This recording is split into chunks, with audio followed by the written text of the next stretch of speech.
Prefeitura de São Paulo decide antecipar 5 feriados para frear o avanço da Covid-19.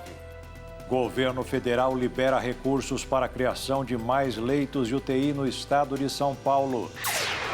Brasil avança ainda mais na vacinação e supera a marca de 15 milhões de doses aplicadas contra a Covid.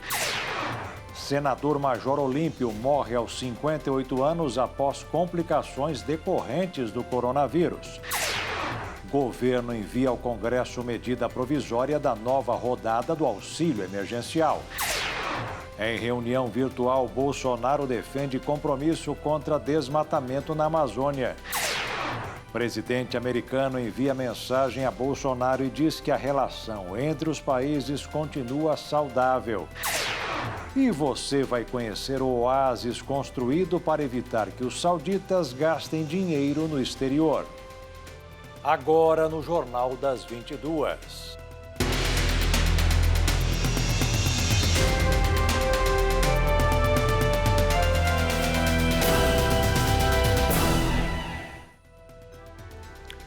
Olá, boa noite. Após muitas discussões em torno dos efeitos colaterais do imunizante de Oxford, a Agência Europeia de Medicamentos classificou como segura e eficaz a vacina contra o coronavírus da farmacêutica AstraZeneca, desenvolvida em parceria com a Universidade Inglesa. A declaração foi feita pela diretora executiva do órgão regulador Emer Cook, após uma reunião do Comitê de Segurança para discutir o assunto. O comitê chegou a uma conclusão científica clara. Esta é uma vacina segura e eficaz. Os benefícios ao proteger as pessoas da Covid-19 com os riscos associados de morte e hospitalização superam os possíveis riscos. O comitê também concluiu que a vacina não está associada a um aumento no risco global de eventos tromboembólicos ou coágulos sanguíneos. Especialistas da Agência Europeia de Medicamentos se reuniram após temores sobre possíveis efeitos colaterais. Apesar do apoio ao imunizante, o órgão disse não ser possível excluir definitivamente uma ligação entre a vacina em questão e casos raros de distúrbios de coagulação sanguínea. Com base nas evidências disponíveis e após dias de análise aprofundada dos resultados laboratoriais, relatórios clínicos e de autópsias e mais informações dos ensaios clínicos, ainda não podemos descartar definitivamente uma ligação entre os casos e a vacina. Pelo menos 15 países optaram por suspender o uso da vacina da AstraZeneca preventivamente. Nesta quinta, após o posicionamento da agência, França, Espanha e Itália já anunciaram que vão retomar a campanha de vacinação com doses da AstraZeneca nesta sexta-feira. Um estudo preliminar feito por pesquisadores brasileiros e da Universidade de Oxford apontou que as vacinas desenvolvidas pela universidade em parceria com a farmacêutica AstraZeneca, além do imunizante da Pfizer, são eficazes contra a variante brasileira do coronavírus, identificada pela primeira vez em Manaus, chamada de P1. Por enquanto, a pesquisa não foi revisada por outros cientistas nem publicada em revista, mas está disponível na internet. Autoridades espanholas estudam 3 casos de trombose em pessoas que receberam a vacina anti-Covid-19 da AstraZeneca. Um paciente morreu. O anúncio foi feito pela ministra da Saúde do país, Carolina Darias, 2 dias após o governo decidir suspender o uso do imunizante por pelo menos 15 dias. Entendo a preocupação, mas também quero enfatizar que estamos falando sobre nosso país, em que, por enquanto, são 3 casos em relação a 975 mil pessoas que receberam a vacinação.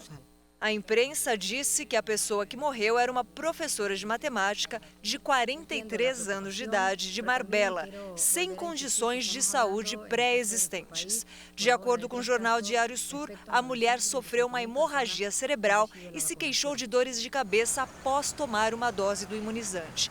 Mas os médicos atribuíram aos efeitos colaterais normais associados à vacina. Além da Espanha, outros países como Alemanha, França e Itália também suspenderam a aplicação do imunizante devido aos temores.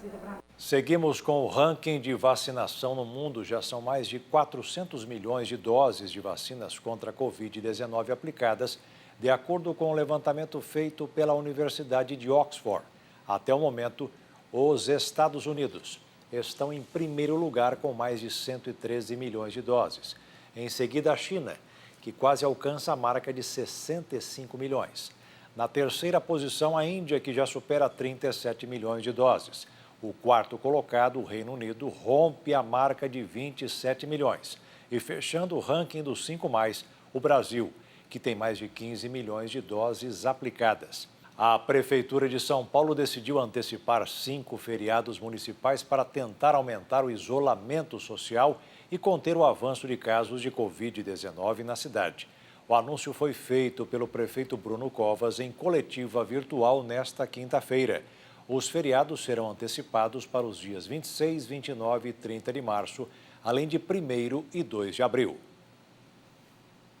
O prefeito Bruno Covas descartou a possibilidade de decretar um lockdown na cidade de São Paulo. Ele disse que o ideal é conseguir 15 dias de menor circulação de pessoas para voltar aos índices de isolamento do início da pandemia, para uma melhora na quantidade de casos e internações. A Prefeitura da capital também confirmou o registro da primeira morte à espera de leito na cidade. Um paciente da Zona Leste morreu por falta de atendimento. A capital está com 88% dos leitos de UTI ocupados. Covas falou que, apesar dos 9 hospitais novos, o número de casos é muito alto.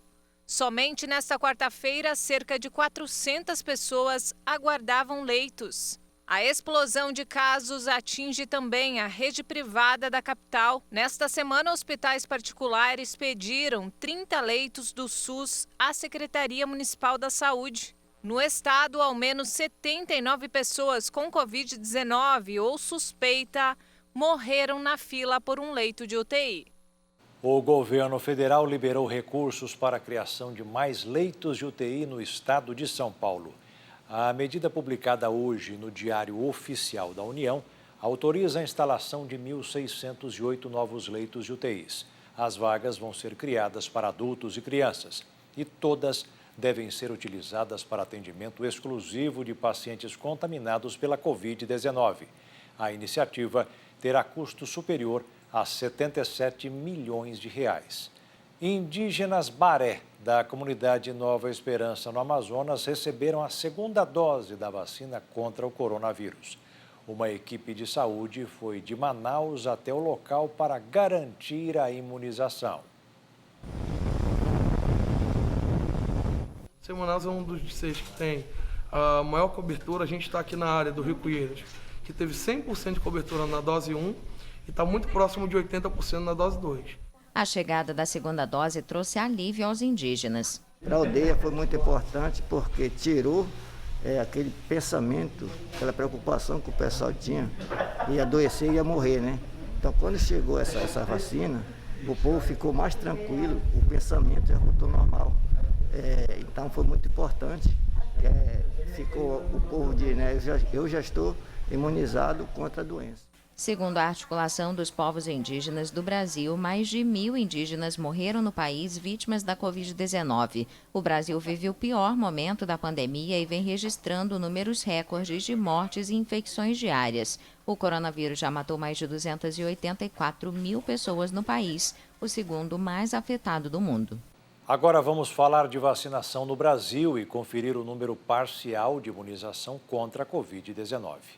Nos primeiros 61 dias de campanha, do dia 17 de janeiro até hoje, 18 de março, o Brasil aplicou 15.010.992 doses, segundo informações coletadas com as Secretarias de Saúde dos Estados e do Distrito Federal. O senador Major Olímpio, de 58 anos, teve morte cerebral confirmada pelos médicos nesta quinta-feira, após ser diagnosticado com Covid-19. A informação foi divulgada pela família nas redes sociais do parlamentar.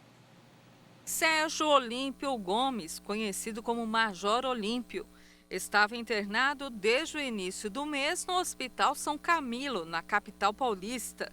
Em 5 de março, ele foi transferido para uma unidade de tratamento intensivo. Natural de Presidente Venceslau, no interior de São Paulo, o senador completaria 59 anos neste sábado. Olímpio foi vereador na capital paulista, deputado estadual em São Paulo por 2 mandatos e deputado federal por 1 mandato. Antes de se dedicar à carreira política, serviu como policial militar no estado de São Paulo por 29 anos. Além de bacharel em Ciências Jurídicas e Sociais, exerceu as profissões de jornalista, professor de Educação Física e de Técnica em Defesa Pessoal, e também foi instrutor de tiro. Apesar da internação, o Major Olímpio chegou a participar em 3 de março de uma sessão de trabalhos do Senado, por meio de videoconferência direto do hospital. O senador deixa esposa e 2 filhos. O senador Major Olímpio é a terceira vítima fatal da Covid-19 entre os parlamentares do Senado desde o início da pandemia. Em outubro de 2020, morreu no Rio de Janeiro o senador Harold de Oliveira, do PSD Fluminense. A doença provocou também a morte de José Maranhão, do MDB de Pernambuco, no mês passado. Ele era o senador mais idoso em atividade e estava com 87 anos quando faleceu. A notícia da morte do senador Major Olímpio repercutiu no ambiente político. Lideranças lamentaram o falecimento dele nas redes sociais. O presidente da República escreveu: "Com pesar, solidarizo-me com a família e amigos do nosso senador Major Olímpio, enviando-lhes minhas condolências, força e fé." O ex-presidente da República, Michel Temer, publicou uma mensagem em que lamenta o falecimento do senador Major Olímpio. Temer destacou que o senador colaborou quando o ex-presidente ocupou a Secretaria da Segurança Pública e que Olímpio era combativo e atuante. O presidente do Senado, Rodrigo Pacheco, escreveu: "Lamento a notícia devastadora sobre o falecimento do senador Major Olímpio, mais uma vítima da Covid-19. Nós brincávamos nos corredores da casa sobre a política do café com leite, momento da história do nosso país. Pensávamos diferente, mas gostávamos e respeitávamos um ao outro. No dia de hoje, perdemos um companheiro de trabalho, um trabalhador, um amigo. Perdemos mais um brasileiro." Arthur Lira, presidente da Câmara dos Deputados, também publicou mensagem lamentando o falecimento de Major Olímpio. Em virtude do falecimento, o presidente do Senado, Rodrigo Pacheco, decretou luto de 24 horas. A família não divulgou informações sobre o enterro. E veja a seguir: mudança na presidência do Banco do Brasil. E veja também: governo envia ao Congresso medida provisória da nova rodada do auxílio emergencial.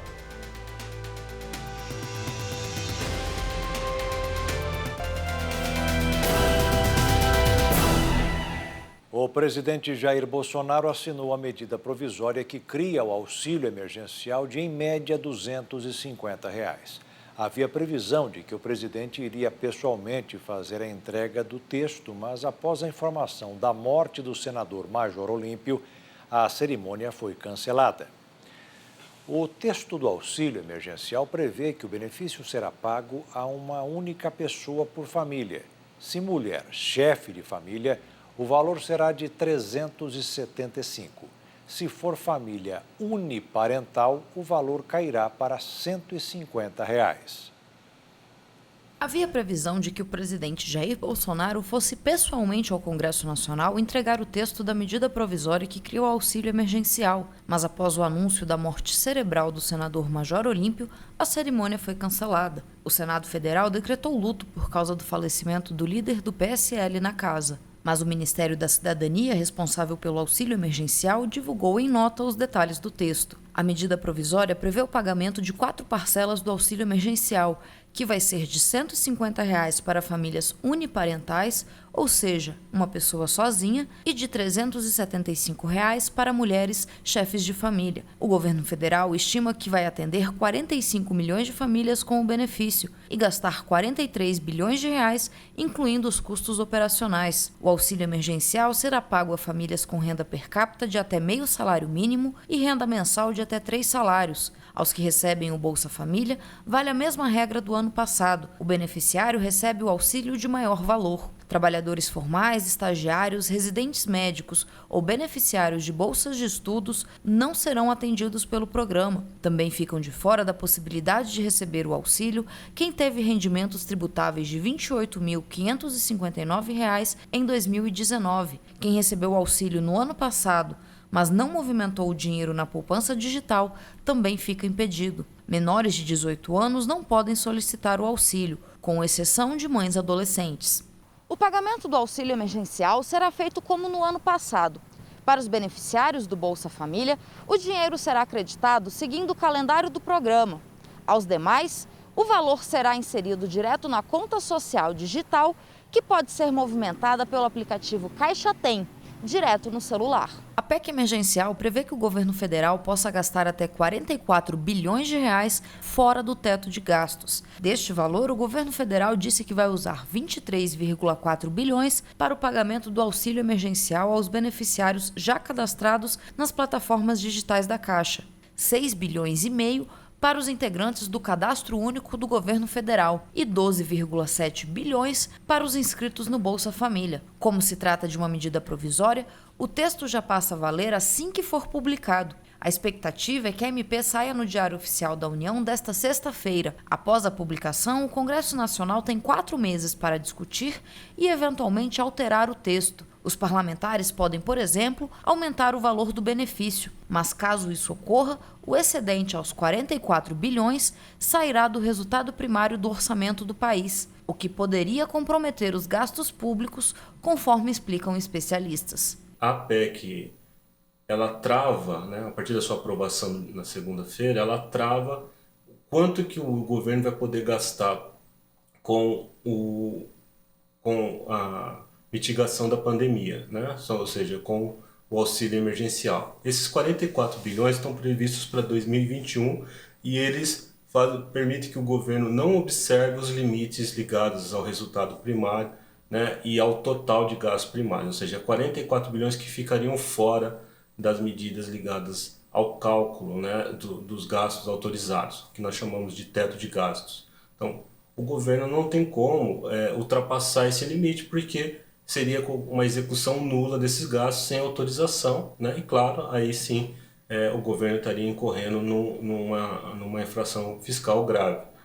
Isso não vai ocorrer mesmo que haja uma modulação do valor dos gastos, né? Ou seja, mesmo que o auxílio emergencial fique lá entre 175 e 350, o que vai ocorrer? Para ele caber dentro desses 44 bilhões, a quantidade de auxílios pode ser reduzida para fazer um ajuste em que tudo isso não passe dos 44 bilhões. A gente tem uma situação em que a pandemia ela está crescendo, está uma segunda onda maior do que a primeira, em termos de infecções, em termos de óbito.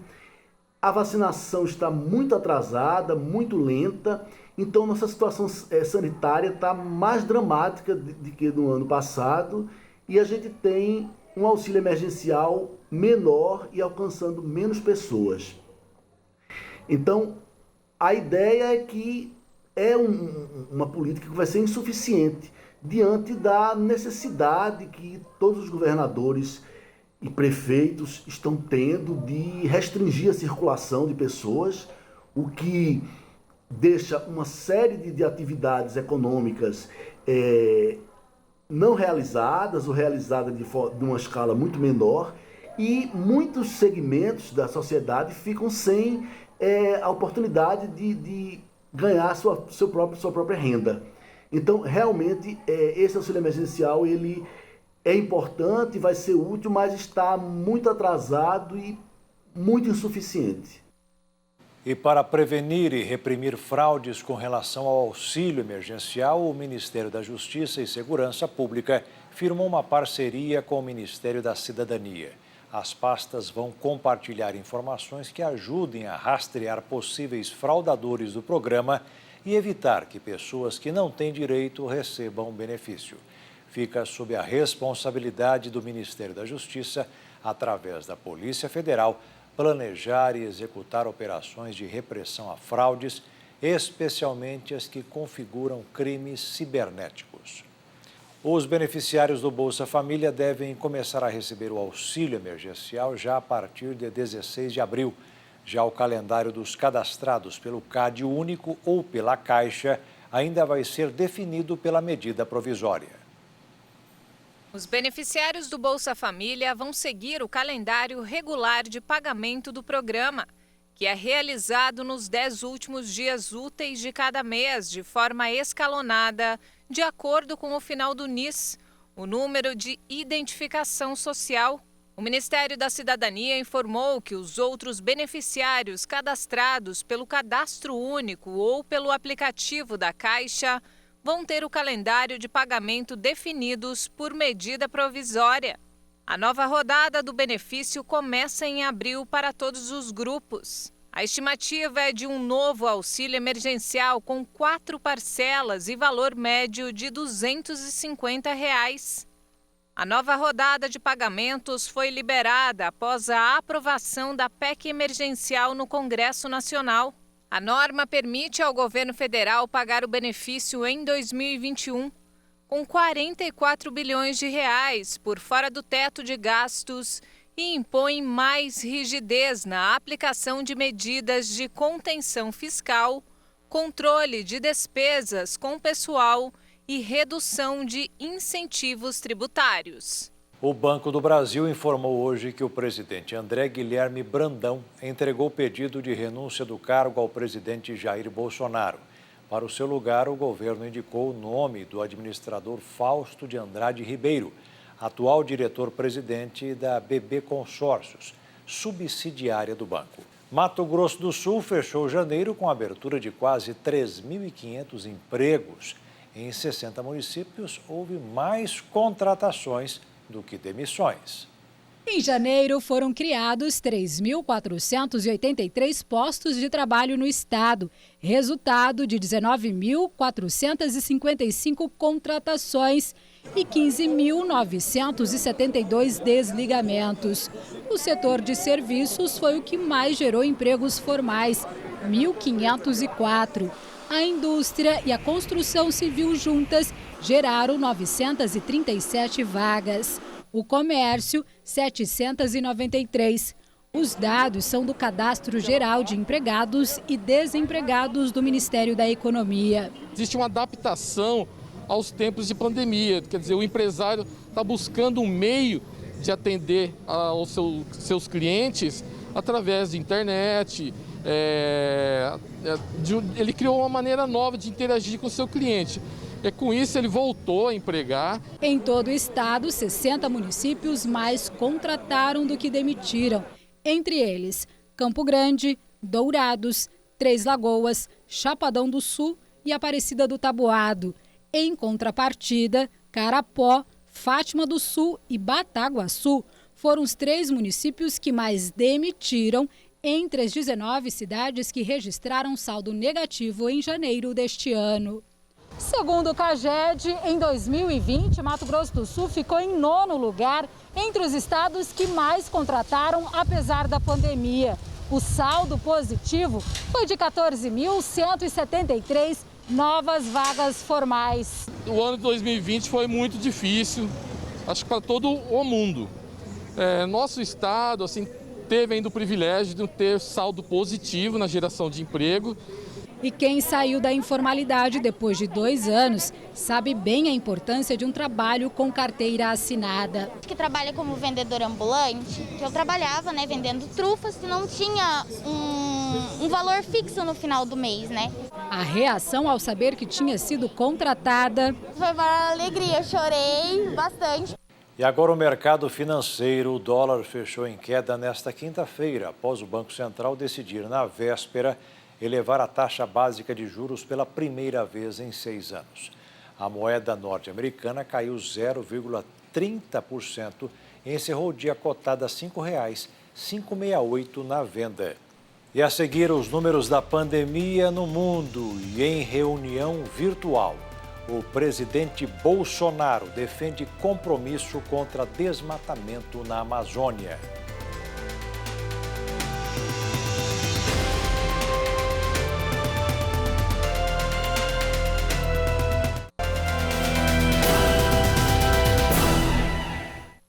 Mais 2.724 mortes por Covid foram registradas no Brasil e quase 87 mil novos casos no mesmo período. Os 192 países atingidos pela Covid romperam a barreira dos 121.708.000 pessoas que testaram positivo e um total de 2.689.520 mortes. Os Estados Unidos, em primeiro lugar do ranking, passaram de 29.663.000 casos e confirmam 539.520 vítimas fatais. Em seguida, vem o Brasil com 11.780.000 casos confirmados e registra 287.499 pessoas que perderam a vida para a doença. A Índia, em terceiro, contabiliza mais de 11.474.000 pessoas que foram contaminadas. Já a Rússia tem mais de 4.378.000 diagnósticos da doença. E o Reino Unido passou da marca dos 4.294.000 casos confirmados. E o governo da França anunciou um novo confinamento na capital do país. O primeiro-ministro francês Jean Castex anunciou nesta quinta-feira um novo confinamento de um mês em Paris e outras regiões. O objetivo é combater um repique de Covid-19 que está deixando os hospitais à beira do colapso. Os negócios não essenciais vão voltar a fechar as portas e os deslocamentos serão restritos nas regiões afetadas. As escolas vão permanecer abertas e será permitida a prática de exercícios ao ar livre em um raio de 10 quilômetros ao redor das residências. Jean Castex disse que a região vive uma terceira onda do novo coronavírus, com cerca de 1.200 pessoas em tratamento intensivo apenas na região de Paris. O Hospital das Clínicas do Paraguai está com o orçamento esgotado. Há falta de insumos e equipamentos. O país enfrenta uma média de 40 mortes e 2.000 infectados por dia. Um ano após o início da pandemia, este centro médico, dependente da Faculdade de Medicina da Universidade Nacional, enfrenta um esgotamento orçamentário que reflete na falta de insumos e equipamentos. E esse déficit se traslada. O déficit de orçamento para a aquisição de medicamentos e outros materiais é repassado para o bolso do paciente. Hoje, muitos parentes de doentes têm que comprar suprimentos que deveríamos ter, mas que não temos como adquirir. Por uma incapacidade de adquiri-los. O Hospital de Clínicas, também chamado de Hospital dos Pobres, tem capacidade para 600 leitos e fica localizado em São Lourenço, região metropolitana da capital Assunção. As autoridades prometem disponibilizar mais 50 leitos em meio ao caos sanitário, mas também precisam lidar com o esgotamento dos profissionais de saúde. Com muitas precariedades, de repente, de insumos, sobretudo. Trabalhamos com a falta constante de insumos. Temos suprimentos, mas não o suficiente para a demanda atual de pacientes. Temos mais de 120 no momento. A quantidade de doentes se multiplicou recentemente e nós trabalhamos no limite. Estamos trabalhando muito intensamente. O Paraguai enfrenta um repique da pandemia com uma média de 40 mortes e 2.000 infectados por dia. O número total de casos confirmados é superior a 181.000 e o país tem cerca de 3.500 óbitos. A população paraguaia é de 7 milhões de pessoas. O Banco Interamericano de Desenvolvimento lançou nesta quinta-feira um programa para desenvolver projetos sustentáveis na Amazônia. O presidente Jair Bolsonaro aplaudiu a medida que o governo pediu 6 meses atrás e disse que espera contar com a ajuda da iniciativa privada. A reunião virtual com sede na Colômbia foi a primeira realizada até hoje, com a Amazônia como tema principal. O fundo contará com recursos de cerca de 110 milhões de reais para a elaboração de projetos sustentáveis na região. O presidente Jair Bolsonaro disse que em uma hora como essa não se deve dispensar a colaboração de ninguém. O setor público é um ator decisivo no processo de desenvolvimento sustentável da Amazônia. O fundo atuará em respeito às prioridades nacionais e aos interesses soberanos de cada país. Mas não podemos abrir mão da versatilidade, da inovação e da capacidade de investimento da iniciativa privada, que será fundamental na realização de projetos.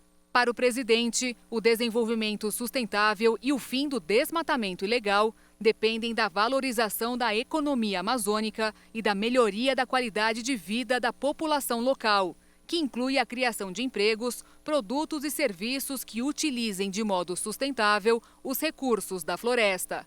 Providências que, segundo Jair Bolsonaro, já estão sendo tomadas.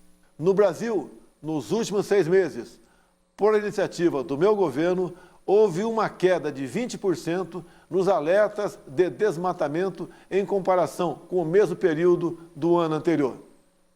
Conseguimos evitar o desmatamento de área equivalente a 1.000 km². Nossos esforços estão voltados para dar continuidade a esses resultados nos próximos meses. Seremos auxiliados nessa tarefa pelo satélite Amazônia 1, lançado no final de fevereiro. 10 mulheres jovens do distrito de ABS, no Iêmen, usam energia solar para iluminar suas casas devastadas pela guerra.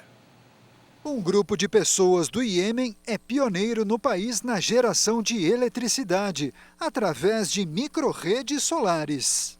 Agora, essas mulheres administram a estação como se fosse o seu próprio negócio, fornecendo energia renovável e acessível para uma comunidade que vive perto de uma zona de guerra. Como resultado do sucesso do projeto, existem planos para construir 100 micro-redes em todo o país, empregando mais mulheres locais. O projeto foi criado em 2019 com a ajuda do Programa de Desenvolvimento da ONU. A forte chuva que atingiu a cidade de São Paulo no começo da noite de hoje deixou toda a capital em estado de atenção para alagamentos. Até quase às 8 da noite, olha só, de acordo com o Centro de Gerenciamento de Emergências, a cidade registrou ao menos 10 pontos de alagamento, sendo que 4 deles estavam intransitáveis por volta das 9 horas da noite. Os meteorologistas apontam uma grande área de instabilidade vinda de Sorocaba, no interior do estado, que deve atuar na capital ao longo de toda a noite. Portanto, muita atenção. E veja daqui a pouco os ensinamentos da live do missionário R.R. Soares. E veja também: você vai conhecer o oásis construído para evitar que os sauditas gastem dinheiro no exterior.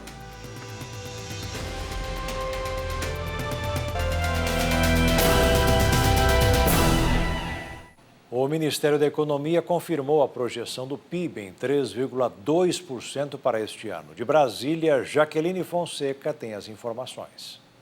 O Ministério da Economia confirmou que a estimativa do crescimento do Produto Interno Bruto este ano é de 3,2%.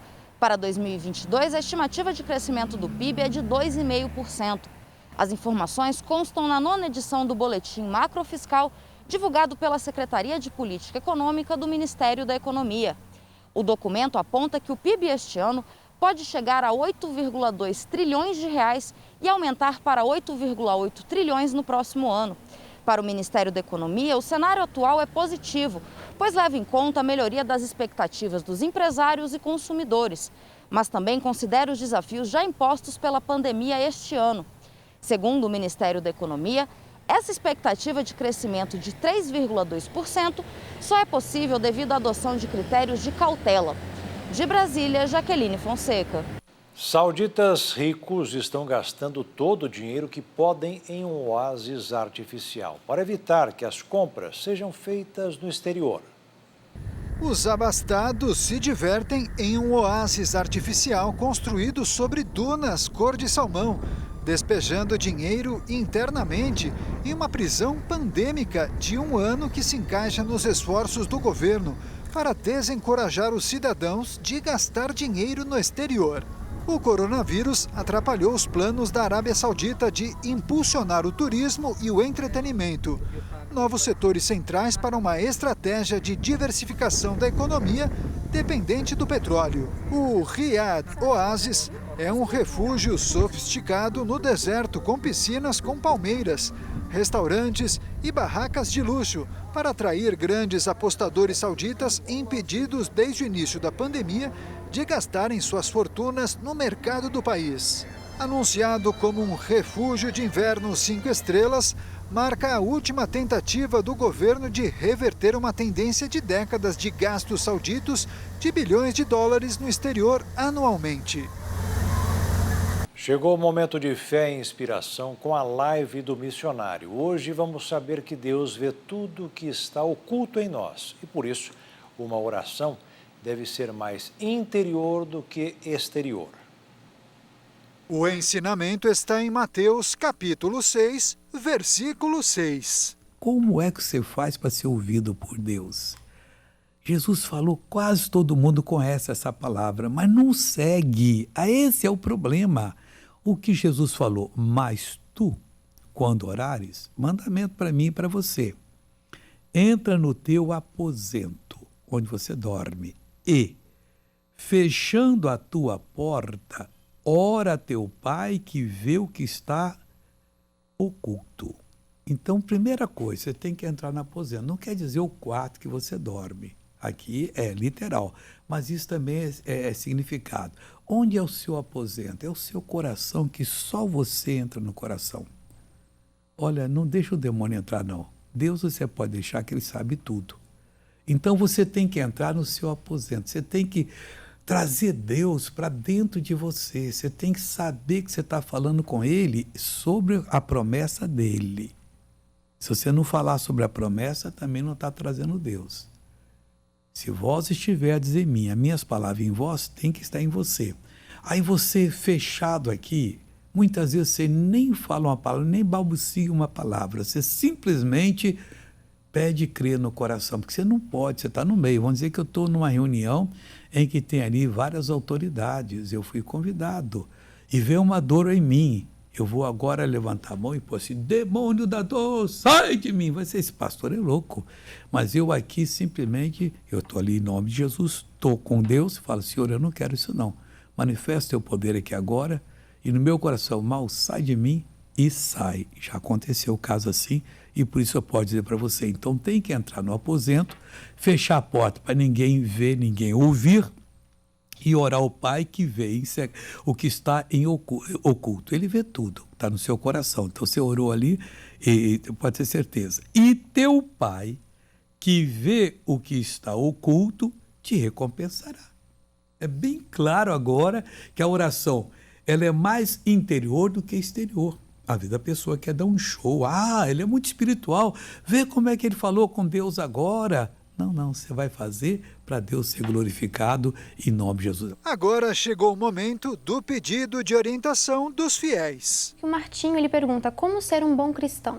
Bom cristão é aquele que pratica a palavra. Você não tem que tentar se exceder, se machucar. Não, o que eu vou fazer? Não é por força nem por violência, pelo Espírito de Deus. Você sente pela palavra e pauta o seu procedimento a respeito, como a forma a palavra diz. Você busca aquela bênção que você sentiu que é sua e então você está sendo um bom cristão, que cristão significa parecido com Cristo. A Ione Rocha, ela diz que sabe que o caminho do pecado leva ao sofrimento e à morte. Então ela pergunta, como fazer para resistir aos desejos carnais? Isso é tão fácil, é uma decisão do coração. Suponhamos que a sua tentação fosse para roubar dos outros. E aí tem uma lei, vamos dizer que eles criaram uma lei que o roubo mais simples é 20 anos de cadeia. Tem país que corta a mão, você sabia disso? E corta a mão direita. E por quê? Porque as pessoas, quando vão se limpar, fazem sempre com a mão esquerda. Então eles comem com a direita. Depois lavam a mão e tudo. Eles têm costume lá de lavar com água toda vez que vai ao banheiro. Aí, com a mão aqui, ele não vai poder mais se lavar. Então ele vai lavar com a própria mão, vai comer, e todo mundo sabe, e vai rir dele. Agora você come com a mão, que tal? Então é coisa séria. Aí se tivesse essa lei e você disse, não, eu não quero, vou resistir. Resiste porque o sofrimento eterno, olha, vai ser muito grande. Aí você vai ser uma bênção. Você já está bem encaminhada, falta só tomar a decisão. A Manzi Isabel, ela diz que o marido está desempregado há 2 anos e meio e mesmo orando, nenhuma porta se abre. E ela pergunta, o que fazer? Deixa eu perguntar a você, ele é de Jesus também ou não? Tem que ver. Porque não basta só uma corrente, não, Deus vai dar a bênção e dá. Mas às vezes Deus já deu oportunidade para ele, e ele precisa buscar o Senhor Jesus. Todos precisam estar bem com Deus. Aliás, você não pode pôr o pé fora de casa ou fora da cama sem estar bem com Deus, porque se acontecer alguma coisa, você não vai sofrer a eternidade toda. Você vai viver na presença de Deus a eternidade toda. Então vamos buscar Deus para Deus resolver o seu problema, e Deus vai resolver. A senhora que fez essa pergunta a Bíblia diz o seguinte: crê no Senhor Jesus, será salvo tu e a tua casa. Mas crê mesmo, aquela crença, não é aquela crença fanática, não quero saber se não é crente, eu não quero. Não, nós temos que ser uma pessoa muito bem dada com todo mundo. Nós não podemos discriminar quem quer que seja por qualquer problema e falar mal de religião nenhuma. Nós vamos falar bem de Jesus, e aí as pessoas vão vir para Jesus. E o Jornal das 22 termina aqui. Uma boa noite para você e até amanhã. Fique na paz. Tchau.